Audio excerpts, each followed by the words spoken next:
Welcome to Global Information Security Society for Professionals of Pakistan.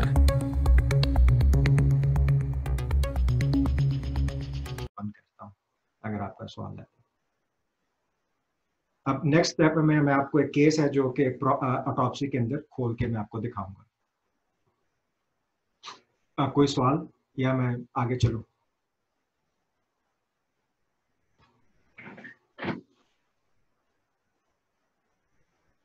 मेरा ख्याल है कोई सवाल नहीं है तो आगे चलते हैं। 5 मिनट ब्रेक कर लें। हाँ जी, भी टाइम है दरमियान में, तो इससे कि नमाज भी अदा कर लेंगे जिन्होंने नमाज अदा करनी है। जरूर, ये ठीक है। आप ऐसा करते हैं कि अभी क्या टाइम हुआ है? मेरे पास इस वक्त यहाँ पे 11:26 है, तो ऐसा करते हैं कि 6:26 सऊदीया में हो रहे हैं। हाँ तो जी, ये कि 6:36 और या 11:36 पे ही 11:37 पे हम जो है तो वापस ज्वाइन कर लेते हैं। चलें ठीक है जी, जिन्होंने पढ़नी है वो पढ़ लें। मेरा ख्याल है कि एग्री करते हैं सब। ठीक है जी। मैं रिकॉर्डिंग पॉज कर सेशन स्टार्ट। अच्छा जी, तो सर अब जो ये हिस्सा है प्रेजेंटेशन का, ये जो है ये इसमें हम एक केस को डिस्कस करेंगे। ये ओपनली अवेलेबल है प्रैक्टिस करने के लिए। मैंने आगे लिंक भी दिया हुआ है प्रेजेंटेशन के अंदर, जहां से जाके आप भी ये केस डाउनलोड करके तो इसको आप एनालाइज कर सकते हैं और अपनी स्किल्स को इम्प्रूव कर सकते हैं। तो it's an open case, it's just nothing को स्पेशल नहीं, it's just for training purposes.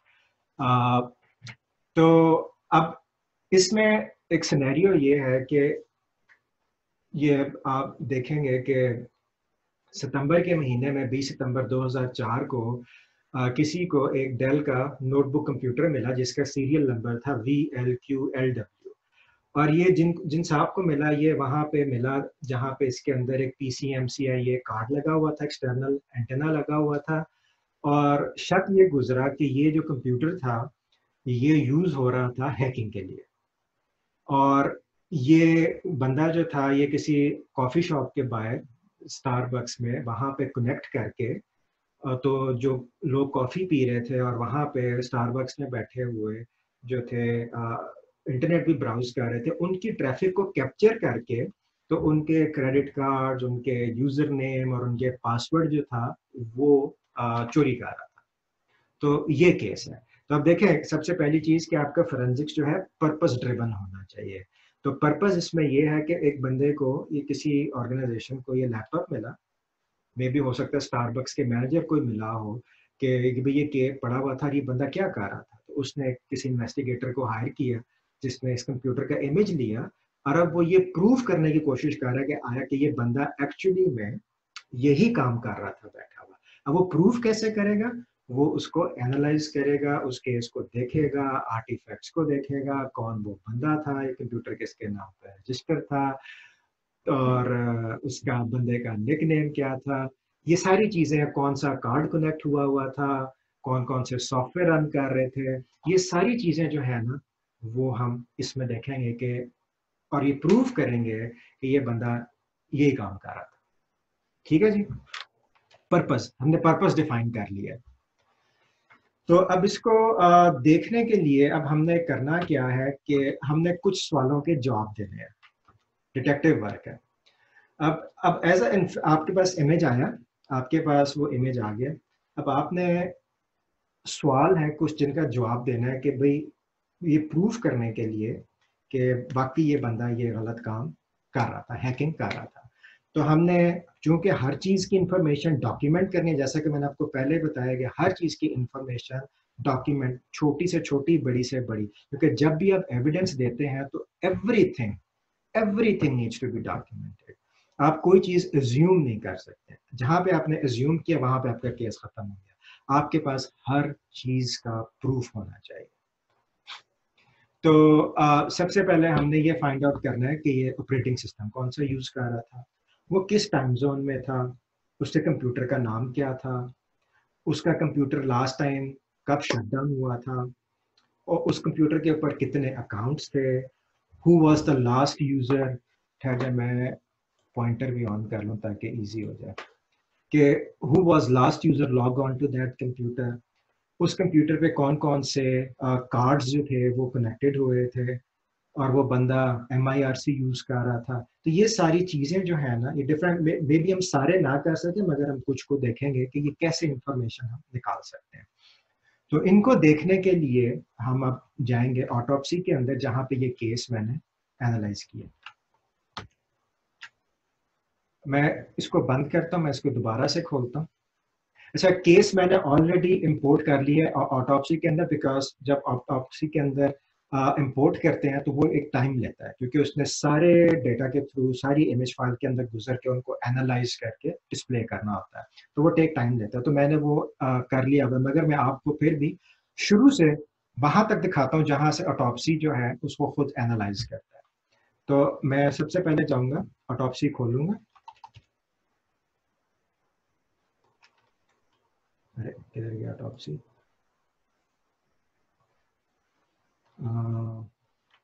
अरे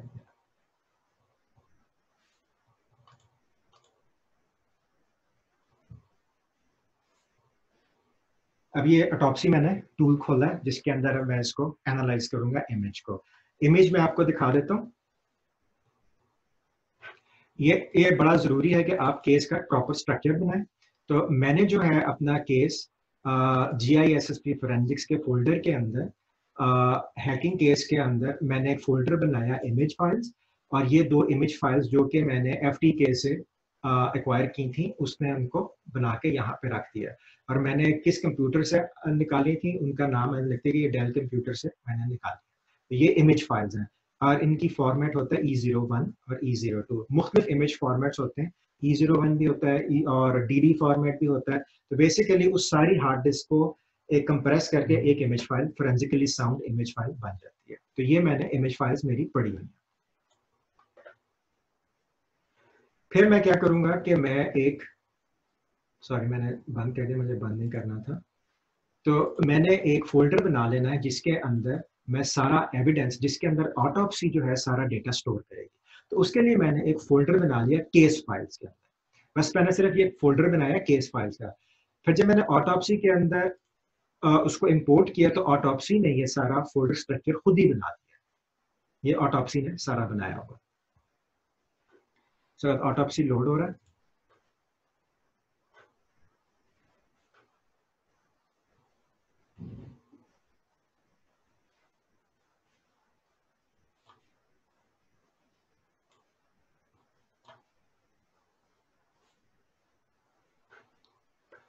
जब आप ऑटोप्सी पहली दफा खोलेंगे तो आपके सामने ये विंडो आएगी। आपसे पूछेगा कोई नया केस बनाना है, कोई ओपन केस, एग्जिस्टिंग केस खोलना है, या रीसेंट केस खोलना है। तो let's start with new case. मैं कहूंगा न्यू केस बनाना है। मैंने क्लिक किया न्यू केस के ऊपर।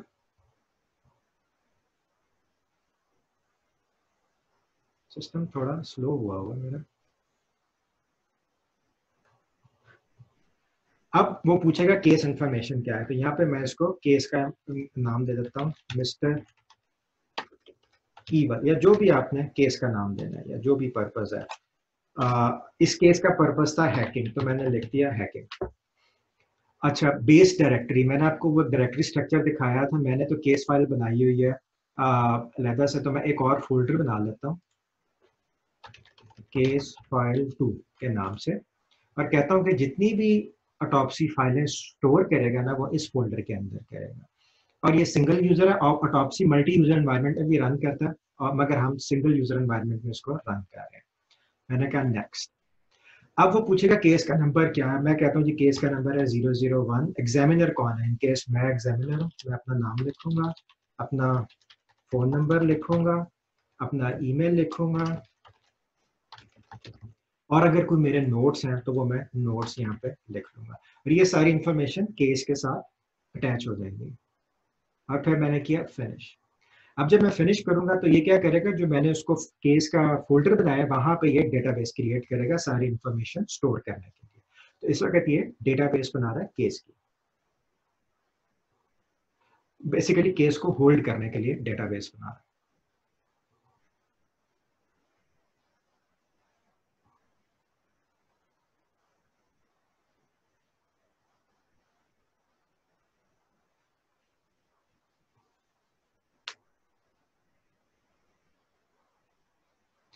डेटाबेस बना लिया। अब ये मेरे से पूछेगा कि इस डेटाबेस में क्या डालना है, तो इसको मैं कहूंगा कि मेरे पास इमेज फाइल है जो कि मैंने एनालाइज करनी है, चुनाचा अब इसको मुझे इमेज फाइल वो प्रोवाइड करनी पड़ेगी जिसको मैंने एनालाइज करना है।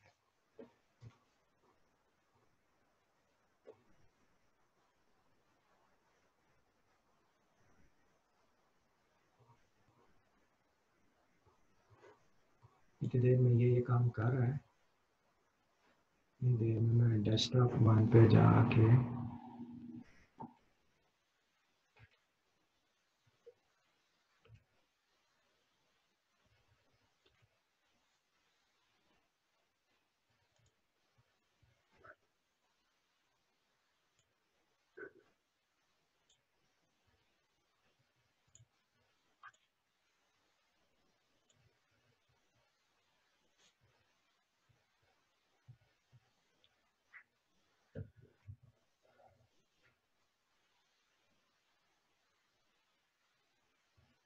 कुछ थोड़ा स्लो चल रहा है ये system sir, for some reason.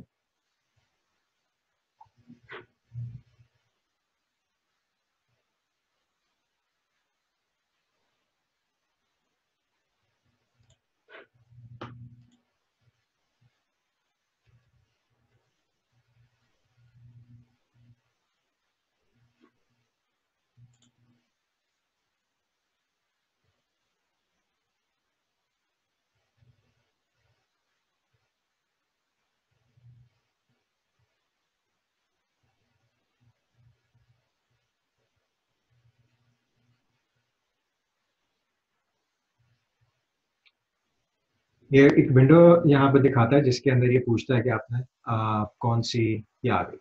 अच्छा, अब ये आपसे पूछेगा कि आपने किस किस्म की इमेज फाइल जो है, किस किस्म का एविडेंस आपने ऐड करना है, क्योंकि मेरे पास डिस्क इमेज है। नजर आ रहा है आप लोगों को जी?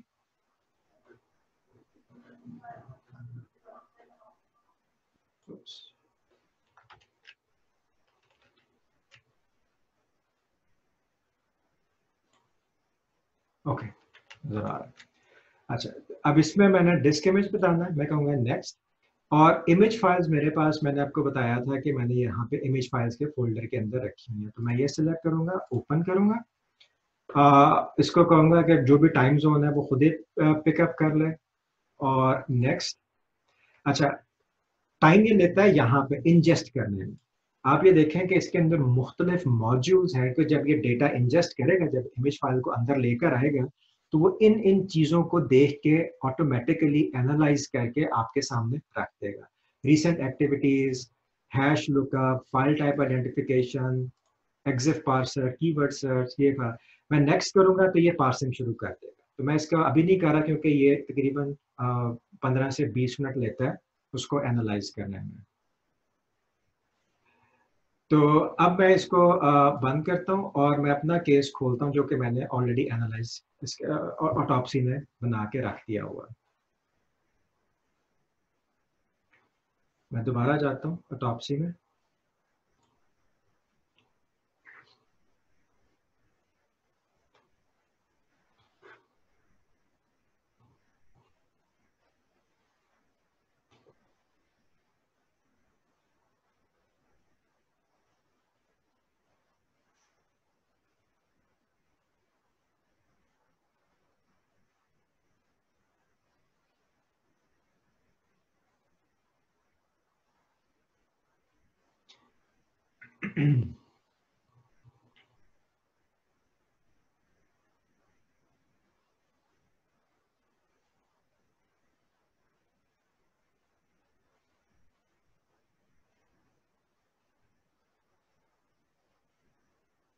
यूजुअली जो जब हम लोग फोरेंसिक्स करते हैं तो ये अपने लैपटॉप्स के ऊपर नहीं करते हैं, उसके लिए हम लोग बिल्कुल एक सेपरेट मशीन बनाते हैं जो कि फोरेंसिक्स के पर्पस के लिए स्पेसिफिकली बिल्ड की जाती है।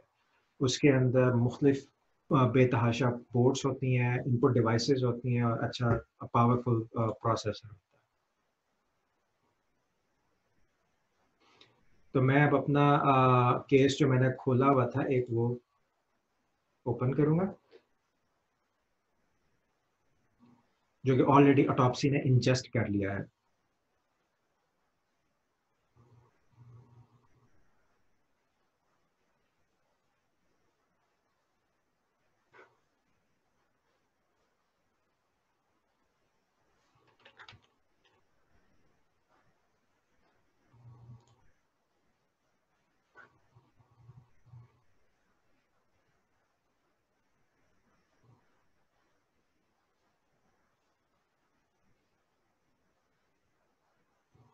तो हमने सबसे पहला क्वेश्चन है कि what operating system was used on the computer. तो हम सबसे पहले ये फाइंड आउट करेंगे कि ऑपरेटिंग सिस्टम कौन सा रन कर रहा है।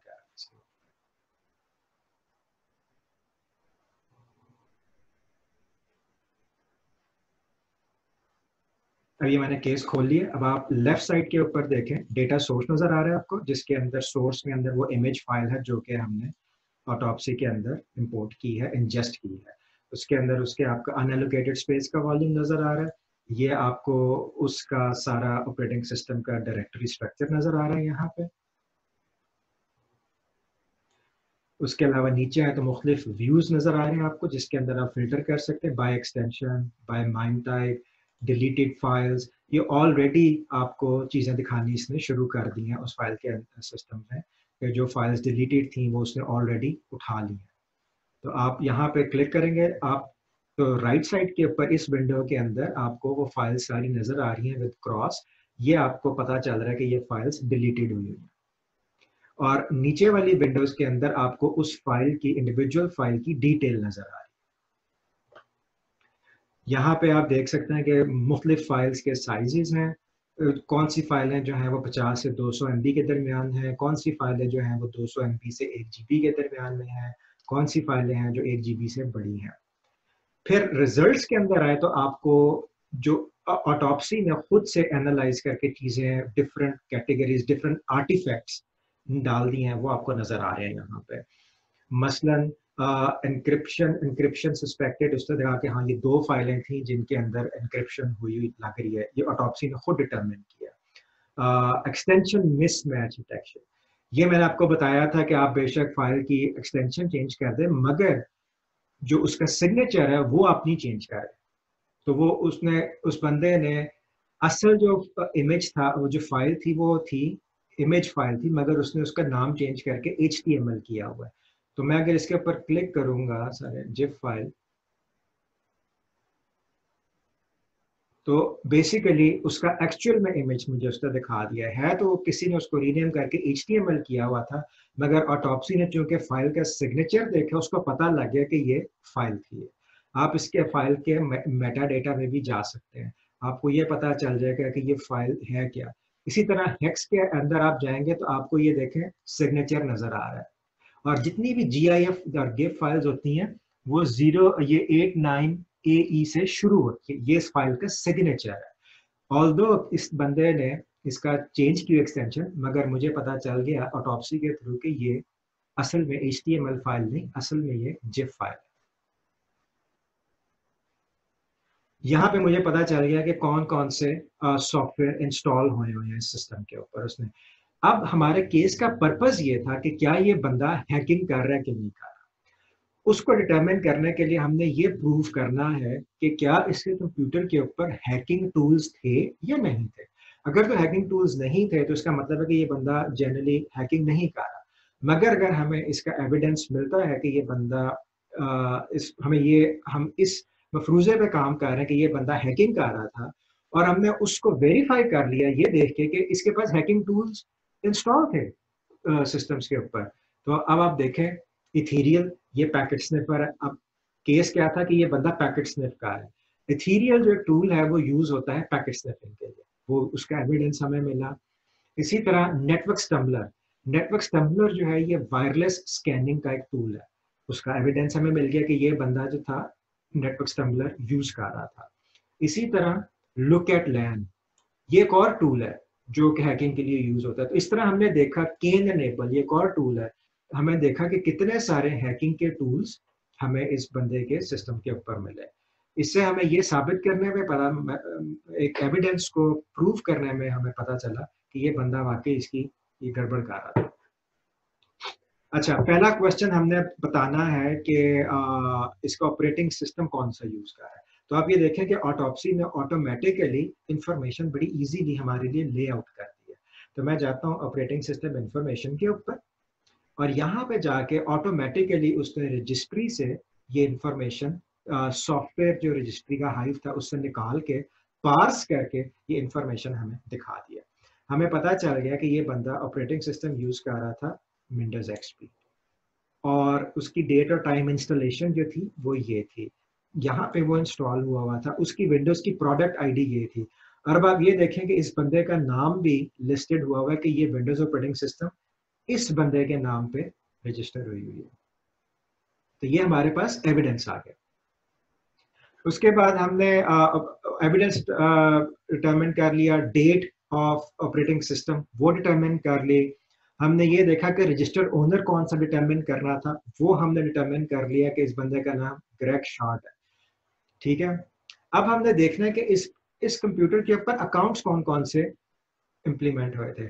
आप ये भी देखें कि आपको ये भी बता रहा है कि ये जो इंफॉर्मेशन है सारी, ये किस फाइल से ऑटोप्सी ने उठाई है।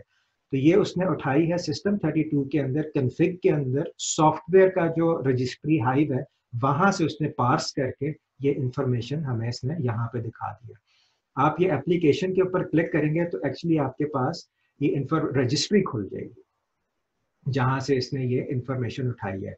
मैं वापस चाहता हूँ रिजल्ट के ऊपर, तो ये इंफॉर्मेशन पड़ी है विंडोज सिस्टम 32 कन्फिग सॉफ्टवेयर। तो अगर मैं खुद से देखना चाहूँ तो मैं यहाँ पे जाके भी देख सकता हूँ। और आप इसको, अगर आपको रजिस्ट्री की हाइव्स का पता है तो आप उसके अंदर जाके ये इंफॉर्मेशन आप यहाँ से भी फाइंड आउट कर सकते हैं। फिर हमने एक और इंफॉर्मेशन देखनी है कि इस पे यूजर्स कौन कौन से इंस्टॉल हैं जो काम जिनके ऊपर जो कंप्यूटर पे एग्जिस्ट करते हैं। तो इससे ऑटोप्सी ने डिटरमिन कर लिया कि यहाँ पे जो बिल्ट इन यूजर थे 1 2 3 4 5 यूजर जो हैं यहाँ पे इस कंप्यूटर पे एग्जिस्ट कर रहे हैं। और ये इंफॉर्मेशन कहाँ से आई है? ये सैम फाइल से। विंडोज के अंदर एक फाइल होती है सैम, जिसके अंदर सारे यूजर्स की इंफॉर्मेशन और उनके पासवर्ड एनक्रिप्टेड तौर पर स्टोर होते हैं। तो अब मैं क्लिक करूंगा तो नीचे उसकी इंफॉर्मेशन भी आ गई है और मेरे पास सारी उसकी सेटिंग्स भी आ गई। ठीक है, अब मुझे ये देखना है कि ये बंदा जो है इसने कहाँ कहाँ पे वेब बुक मार्क्स का क्या क्या किया है, कौन कौन सी यूआरएल्स इसने बुक मार्क की हुए हैं। तो वो ये सारे आ गए। मुझे नहीं लगता कि ये बंदा किसी हैकिंग साइट पे गया है और उसने वहां पे किया, मगर हम इसकी सर्च हिस्ट्री देख सकते हैं कि इसने क्या क्या सर्च किया था जब ये MSN के ऊपर गया था। यहाँ पे आप देखें कि इसकी सारी सर्च हिस्ट्री जो है, जो कि इसने सर्च किया था वेब ब्राउजर के अंदर, वो इंफॉर्मेशन सारी हमारे पास अवेलेबल है। इसमें कौन सा URL था, कब उसने एक्सेस किया प्रोग्राम, किस प्रोग्राम के थ्रू उसने ये सर्च की, उसका यूजर नेम क्या था। तो ग्रेग का जो उसने यूजर नेम रखा हुआ था वो मिस्टर ईगल रखा हुआ था। और कहाँ कौन सी ये वेबसाइट्स के ऊपर गया, ये सारी इंफॉर्मेशन आप ये भी देखें। एक और हमें कोलैबोरेशन मिली कि वो नेटस्टम्बलर की वेबसाइट पे गया था, जहां से फिर उसने नेटस्टम्बलर सॉफ्टवेयर डाउनलोड किया वायरलेस हैकिंग के लिए। वो इंफॉर्मेशन आपको सारी आ गई डेट और टाइम के साथ। इसी तरह ये सारी कहाँ से गूगल पे जाके इसने क्या क्या हु एम आई, उसने अपना IP देखा और ये सारी उसने टेक्स्ट सर्च किया गूगल की सर्च बार के अंदर। ईमेल्स कौन कौन सी यूज की इसने ईमेल्स जो यूज की ये दो, ये खैर ये इसने ये फॉल्स पॉजिटिव है, मगर आप ये देखें कि यहाँ पे इसने ईमेल्स भी किसी को की हैं और वो ईमेल्स का इंफॉर्मेशन भी हमारे पास आ रहा है।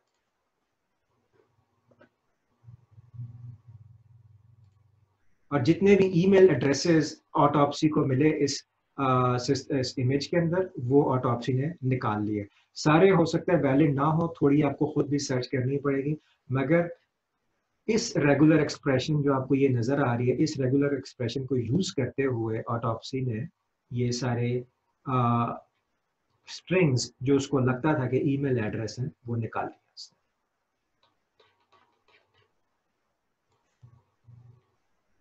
कोई क्वेश्चन अभी तक आप पूछ सकते हैं, अगर आप पूछना चाहें तो। बिफोर मैं आगे बढ़ूं इससे, आप माइक खोल के तो अनम्यूट करके सवाल पूछ सकते हैं। सर ये जैसे आपने चीजें आइडेंटिफाई की हैं, जी जी, तो ये हम इसे ऑथेंटिक ही मानेंगे ना, कि मतलब ये 100% ऑथेंटिक है? हाँ जी बिल्कुल। देखें ये बिल्कुल स्टार्ट से शुरू होता है जहां से इमेज लिया है, चेन ऑफ कस्टडी, और वो इमेज एग्जामिनर के पास आया है और एग्जामिनर ने वो इमेज जो है, अब ऑथेंटिसिटी जो है मैं यहाँ से वेरीफाई करूंगा, जो मैं हैश की बात कर रहा था। मैं ये इमेज है, इसके ऊपर जाऊंगा और इसकी इंफॉर्मेशन पे जाऊंगा। आप ये देखें कि मेरे पास इसका ये MD5 सम है, ठीक है।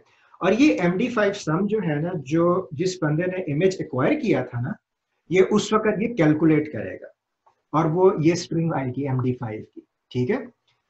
अच्छा, और ये स्ट्रिंग जो है ये नोट होगी चेन ऑफ कस्टडी फॉर्म के ऊपर, कि जब इमेज लिया था उसका हैश कैलकुलेट किया MD5 के अंदर और ये उसका हैश है।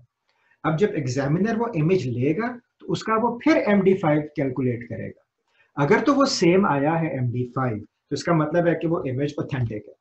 अगर जो जिसने इमेज लिया है उसने कोई गड़बड़ की है इमेज के अंदर तो ये MD5 मैच नहीं करेगा और एग्जामिनर को पता लग जाएगा कि ये इमेज जो है ये टेम्पर्ड हुआ है, ठीक है।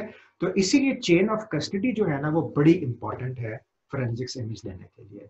तो ये MD5 जो हैश है ना, ये बड़ा जरूरी है कि ये थ्रू आउट द प्रोसेस ये चेंज नहीं होना चाहिए। अगर ये चेंज हुआ तो इसका मतलब ये है कि ये इमेज जो है ये अब एडमिसिबल नहीं रहा और ऑथेंटिक नहीं रहा। Make sense?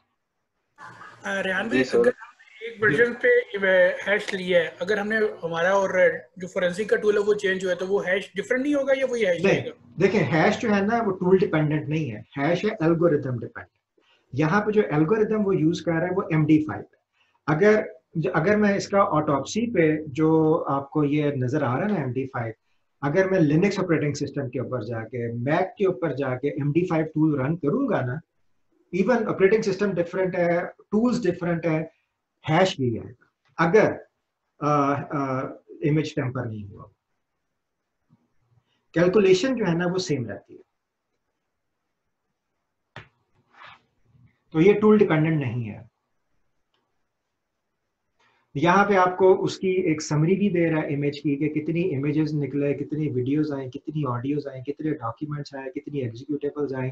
फिर उससे आपको दिखा दे कि कैटेगरीज क्या क्या है, कितनी ऑल फाइल्स इतनी हैं, एलोकेटेड स्पेस के ऊपर इतनी फाइल्स थी, अनएलोकेटेड स्पेस के ऊपर इतनी फाइल्स थी, इतने स्लैक में थी, इतनी डायरेक्टरीज में थी। फिर रिजल्ट्स बाय टाइप भी आपको दिखा रहा है, पूरी समरी दिखा रहा है कि जो रिजल्ट्स ये आपको यहाँ पे नजर आ रहे हैं उनकी आपको एक समरी भी दिखा रहा है। सो इन जस्ट जी। अच्छा, एक क्वेश्चन था यार, हैकिंग के अंदर एक चीज सिखाई जाती है, कवरिंग द ट्रैक्स या इरेज द।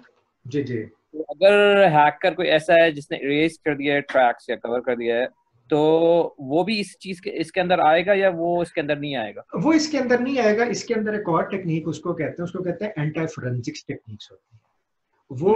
अच्छा, हैकर जो है ना उसका पर्पस डिफरेंट है, वो हैकिंग कर रहा है डेटा चुराने के लिए। अब उस जिस बंदे का कंप्यूटर है उसको उसका मेलवेयर एनालिसिस कर सकते हैं, उसके अंदर हैकिंग की एक्टिविटीज को डिटरमिन कर सकते हैं। और हैकर अगर अपने, क्योंकि अब जो भी एक्टिविटी हो रही है उसका लॉग लग रहा है हो रहा है इवेंट व्यूअर के अंदर, तो हैकर जनरली क्या करता है कि वो इवेंट व्यूअर क्लियर कर देते हैं ताकि उनकी एक्टिविटी का लॉग ना रहे। Forensics जो है, it's a different thing. Forensics is more focused on files, data types और criminal activities जो एक बंदा कंप्यूटर के ऊपर कर है। अब जो encryption है, encryption is considered as anti-forensics because अगर आपने data encrypt कर दिया हार्ड डिस्क के ऊपर और जो forensics investigator है उसके पास उसकी की नहीं है decrypt करने के लिए, then he cannot do anything.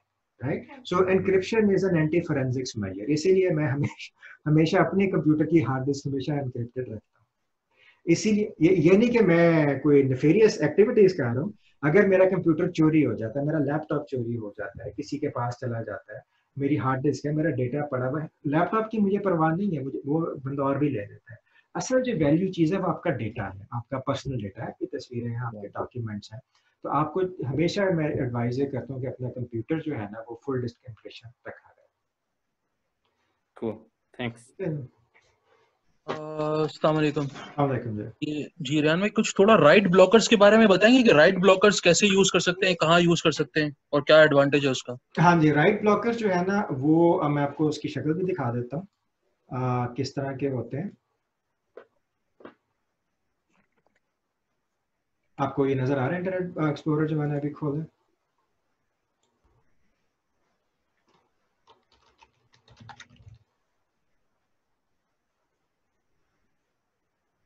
Right blocker जो है ना बड़ी सिंपल सी डिवाइस है, it's not complicated at all. छोटा सा कंप्यूटर होता है और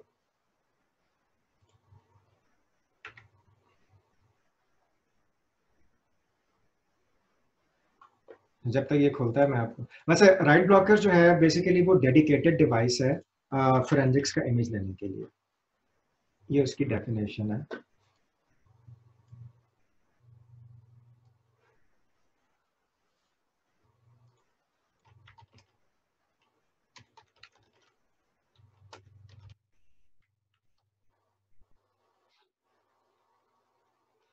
ये देखें, ये इस तरह से होता है और ये इस तरह के केस में आता है ये राइट ब्लॉकर। और रियान भाई एक सवाल था। जी जी। वो ये था कि राइट ब्लॉकर में भी एक हमारे पास होता है कि हार्डवेयर बेस्ड होता है, जैसे आप अगर टैब्लो किट यूज कर रहे हो या फिर फैल्कन नियो यूज कर रहे हो। जी जी। दूसरा आपके पास होता है सॉफ्टवेयर बेस्ड भी होता है, लाइक एफटीके इमेजर है, एफटीके। जी जी। में भी जो हमारे पास जो आता है जी जी इन केस के इमेजर के अंदर, और ये जी तो जी। इनमें से फिर इफेक्टिवनेस किसकी, मतलब हम अगर देखना चाहे कि हो सकती है कि हाँ भाई ये हार्डवेयर बेस्ड जो है ये ज्यादा इफेक्टिव है, या जो ये सॉफ्टवेयर बेस्ड जो वो कर रहे होते ऑफर कर रहे होते वो है? मैं हमेशा हार्डवेयर बेस को प्रेफर करता हूँ, क्योंकि उसमें चीज जिस तरह आपको नजर आ रहा है स्क्रीन के ऊपर, ये टैब्लो का गाइडेंस सॉफ्टवेयर का, इसका फायदा ये है कि इसके अंदर टेम्परिंग नहीं हो सकता। आपने हार्ड डिस्क निकाली है कंप्यूटर से और आपने इसके साथ लगा दिया। और राइट ब्लॉकर का मतलब ये कि ये जो है ना आपकी जो इमेज डिस्क है ना, जो एविडेंस है उसके ऊपर कुछ राइट नहीं करने देगा, ठीक है ना। बिल्कुल। तो सबसे अच्छा जो चीज है ना वो आपका हार्डवेयर जो dedicated image acquisition right blockers है ना वो है। सॉफ्टवेयर का ये है कि आप यूज कर सकते हैं, उसमें चांसेस होते हैं कि जब आप डेटा एफटीके यूज कर रहे हैं तो there might be chances here and there कि आपका ऑपरेटिंग सिस्टम जो है ना कोई गेम खेल जाए और कोई आपका डेटा जो है करप्ट कर या टेम्पर कर, तो उसको मैं इतना ज्यादा नहीं करता फोकस उसके। अच्छा रेहान भाई, एक क्वेश्चन मेरे तरफ से है कि जैसे देखें, जैसे वर्चुअल इन्वायरमेंट्स होते हैं, बेसिकली कोई सर्वर कॉम्प्रोमाइज हो गया वर्चुअल इन्वायरमेंट में, ठीक है। अब आपने उसका इमेज लेना, ठीक है, बिट एंड बाइट्स इमेज, ठीक है। तो उसके लिए क्या हम कर सकते हैं? उसके लिए तो डेफिनेटली हम राइट ब्लॉकर को तो नहीं यूज कर सकते। हाँ जी, उसके लिए हमें डेफिनेटली कोई एप्लीकेशन यूज चाहिए। हाँ जी, नहीं उसके अंदर वो आपको पता है जो वर्चुअल इमेज होते हैं वो VDI फाइल्स होती हैं, ठीक है ना। तो आप वो या VM फाइल्स जो होती हैं, तो आप बेसिकली वो VM फाइल लें, उसको कॉपी करें और उसको इंपोर्ट कर लें ऑटोप्सी के अंदर या किसी भी टूल के अंदर। आप इसके अंदर जब मैंने ऑटोप्सी चलाया था तो इसके अंदर ऑप्शन मौजूद थी, क्योंकि आपको तो ऑलरेडी इमेज बना हुआ है, आपने सिर्फ ये करना है कि उसको प्रिजर्व करना, ठीक है। और आपने वो इमेज जो है ना वो एज इट इज ऑटोप्सी के अंदर खोल लेना, ऑटोप्सी उसको ऑटोमेटिकली ओपन करके तो इस तरह आपको दिखा देगी। यानी कि उस इमेज के लिए पहले उसका हैश कैलकुलेट कर लें, उसके बाद एग्जैक्टली जब आप एक्वायर करेंगे ना उसको जो है बेसिकली इंपोर्ट कर लें ताकि और मैच कर लें कि हाँ जी बिल्कुल। जब आपने एक्वायर करने से पहले हैश ले लें और एक्वायर करने के बाद हैश ले लें और जब और रिकॉर्ड कर लें, और जब आप उसको ऑटोप्सी में या किसी भी फोरेंसिक्स एनालिसिस सॉफ्टवेयर में आप उसको कर रहे हो तो उसका हैश चेक कर लें इंपोर्ट करने से पहले कि वही है कि नहीं। अगर तो वही है तो then you are good, then आप अपना एनालिसिस कर सकते हैं। सही।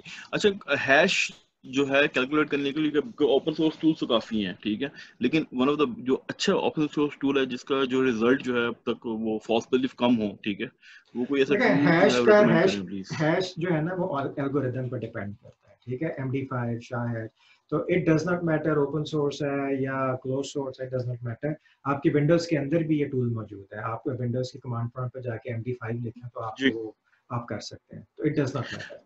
लेकिन एक और भी इशू है, क्योंकि अब चूंकि आपको पता है कि MD5 और SHA-1, ठीक है, इनके अंदर डुप्लीकेशन का बड़ा इशू आ रहा है, तो इनको जो है बेसिकली अब कमर्शियल तौर पर यूज करना इन थोड़े टाइम के अंदर जो है वो इसको यूज करना अबेंडन कर दिया जाएगा। और SHA-256 is one of the most secure hashing algorithm, तो उसको जो है लेकर आया जा रहा है। बिल्कुल सही बात। इन दैट केस क्या किया जा सकता है? ये सारे जितने भी टूल्स है ना ये सब सपोर्ट करते हैं एल्गोरिथम्स, उनके अंदर बिल्ट इन आते हैं। जब आप FTK से लेंगे ना इमेज तो FTK ऑटोमेटिकली उसके अंदर ऑप्शन होती है कि आप एल्गोरिथम इनेबल कर दें, बड़ी इजी, राइट।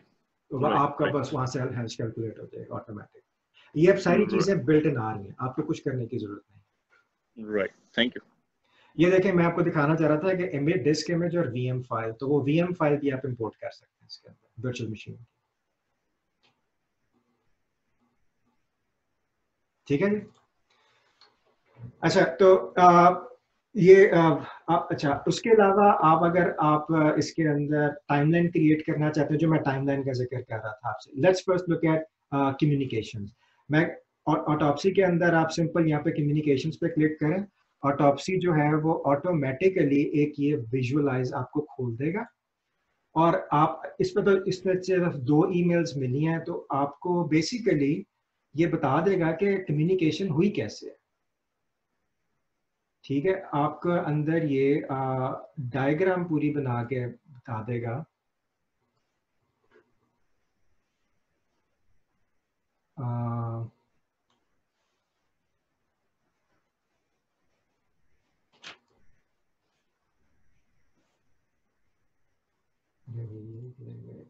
ये राइट क्लिक किया, इन दोनों को मैंने राइट क्लिक किया और इसके अंदर विजुअलाइज, दोनों इसको और इसको, इन दोनों को करके मैंने कहा विजुअलाइज। तो ये क्या करेगा कि ये आपको बना के दिखा देगा किस किस के साथ किस किस ईमेल एड्रेस की कम्युनिकेशन है। अगर आपके पास मल्टीपल ईमेल एड्रेसेस हैं तो उन अगर कोई कम्युनिकेशन हो रही है तो वो एक लाइन दिखा देगा कि इस बंदे ने इस बंदे के साथ कम्युनिकेट किया। अगर आपके बहुत सारी ईमेल एड्रेसेस हैं तो ये सारी चीज़ें आप विजुअलाइज करके भी आप देख सकते हैं इसके अंदर। और आप ईमेल मैसेजेस भी आप देख सकते हैं जो उन्होंने दूसरे को किए हुए हैं, नीचे आपको नज़र आ रहे हैं यहाँ पे।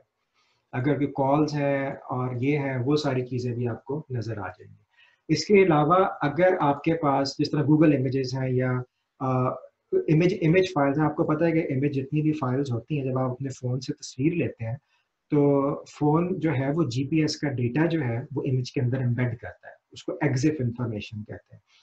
तो आप जो है बेसिकली वो एग्जिफ डेटा जो है इसके अंदर खोल सकते हैं और वो इमेजेस को फिर मैप के ऊपर आपको ये दिखा सकता है कि कौन सा फाइल कहाँ पे तस्वीर वो ली गई। तो you can actually look at the image. अगर वो डेटा जीपीएस का है तो आप दुनिया में किस जगह पे किस पॉइंट पे एग्जैक्टली किस कोऑर्डिनेट के ऊपर वो तस्वीर ली गई है वो तक आपको ये दिखा सकता है।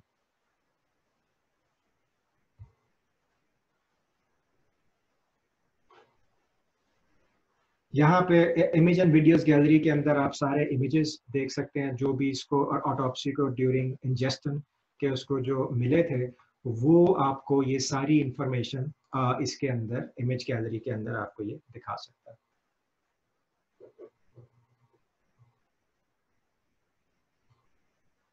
और जहां पे जिस फोल्डर के अंदर ये इसको इमेजेस मिले हैं वो आपको ये सारे दिखाएगा।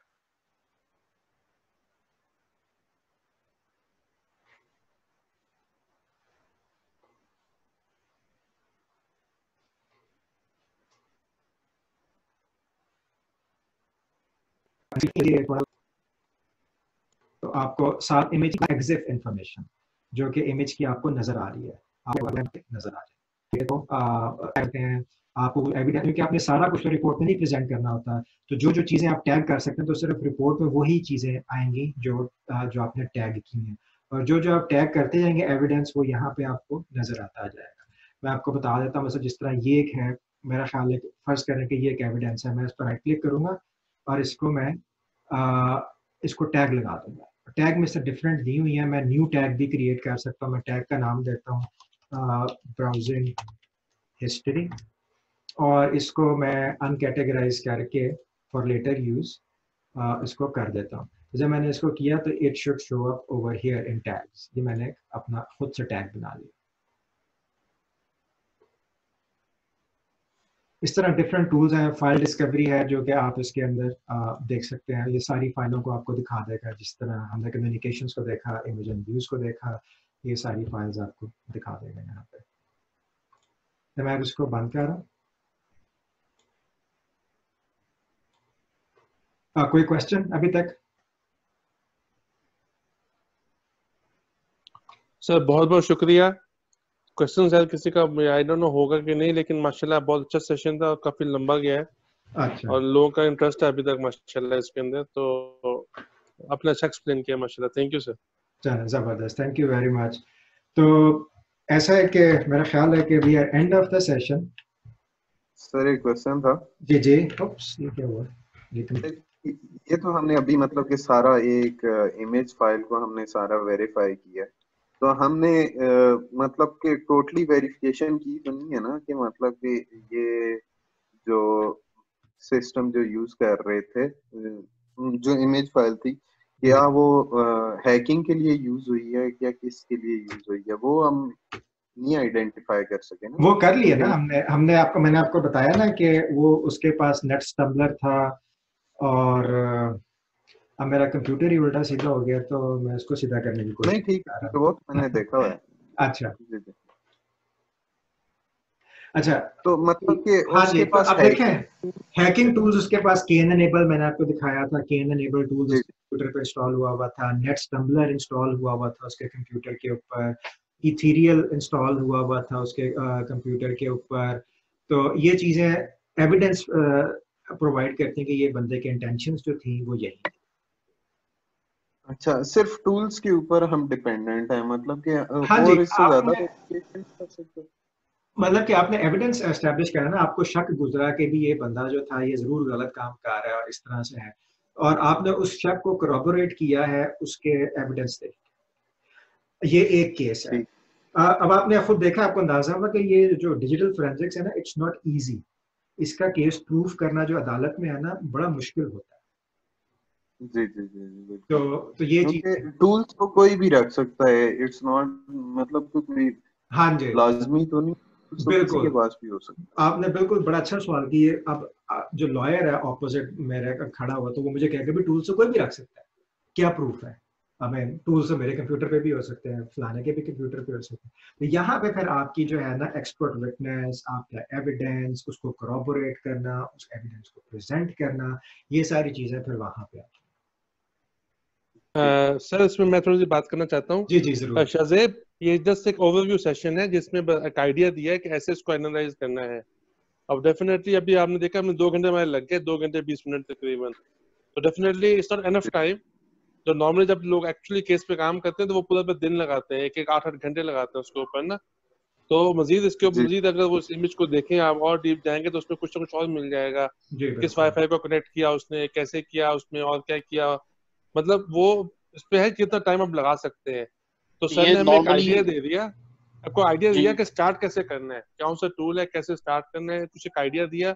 बाकी मजीद स्टडी करने से, प्रैक्टिस करने से होगा। ये सेशन ओवरव्यू के लिए होते हैं ताकि आपके भी एक नई डोमेन है, आपको उसका अंदर ABC पर चल जाए तो बाकी आप उस पर काम शुरू करते हैं।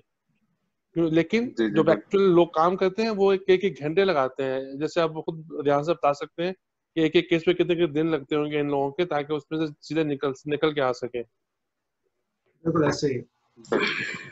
तो इसके अलावा सॉरी सर, मैं छोटी सी ऐड कर दूं। इसके अलावा जो है ना, अगर आपने फर्दर चीजें देखनी है तो साइंस की बहुत अच्छी रिसोर्सेज मौजूद हैं। जैसे कि स्विफ्ट उन्होंने बताया। इसके अलावा साइंस के पोस्टर हैं जो कि इनकी वेबसाइट के ऊपर मौजूद हैं, जो कि आपको टारगेटेड आपको एविडेंस कलेक्ट करने में हेल्प कर सकते हैं। कि फाइल्स हो गई आपकी, सैम फाइल से कौन सी आपको चीजें मिल जाएंगी, MRU है आपका, या मोस्ट रिसेंट फाइल से कौन सी फाइल्स आपको मिल जाएंगी, तो कौन के यूजर ने लास्ट कौन सी फाइल्स ओपन करी, कहाँ पे गया, कौन सी ब्राउज वेबसाइट पे गया, ये सारा आपको डिटेल मिल सकती है वहां से। उनके पोस्टर्स आपको काफी हेल्प कर सकते हैं ये चीजों पे। ब्राउजर यूजेज, फाइल यूजेज, ये बहुत सारी डिटेल्स उसके अंदर हर जगह पे आपको मौजूद है। वो मैं आपको बता भी देता, मैंने एक लिंक एंड पे डाले हुए हैं जहां पे आपको जाके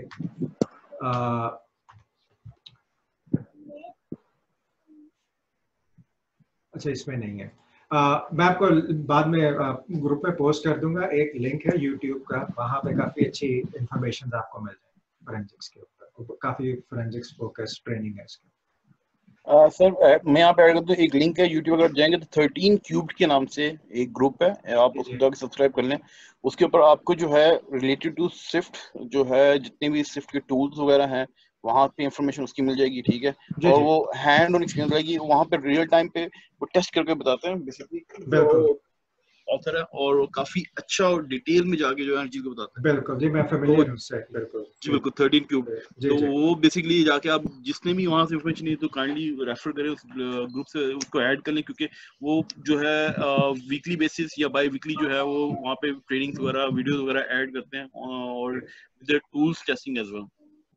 अब एक चीज जो बस मैं एंड पे मैं जरूर ये कहूँगा कि जो सिक्योरिटी की फील्ड है वो बहुत बड़ी वास्ट फील्ड है। वो सिर्फ आपने नेटवर्क सिक्योरिटी या हैकिंग नहीं है, उसमें application security, forensics, malware analysis, access control, बेतहाशा। तो मेरी जो एडवाइस है आप सब लोगों को, जो मेरा 20 साल का एक्सपीरियंस है, कि अपने आप को डाइवर्सिफाई करें अपने एक्सपीरियंसेस के अंदर, एक चीज के ऊपर फोकस मत है।